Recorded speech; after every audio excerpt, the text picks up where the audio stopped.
বন্ধু, আল্লাহ সুস্থ না রাখলে 1 মিনিট স্বাভাবিক বেঁচে থাকার কোনো অধিকার নেই, সুযোগ নেই, সুযোগ নেই।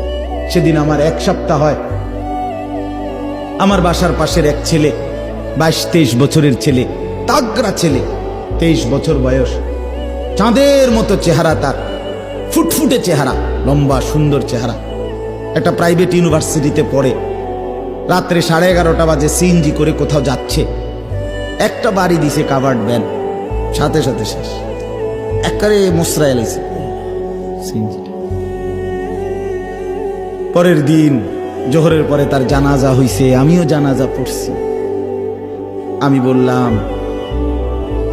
এই নওজোয়ানকে গতকালকে রাতেও তো এই ঠান্ডা শীতের মধ্যে তার মা লেফ কম্বল দিয়ে দিছিল, আজকে যে তারে কবরে শোয়াইবে, আজ রাত তারে লেফ দিবে কে, কম্বল দিবে কে? বলো বাপ।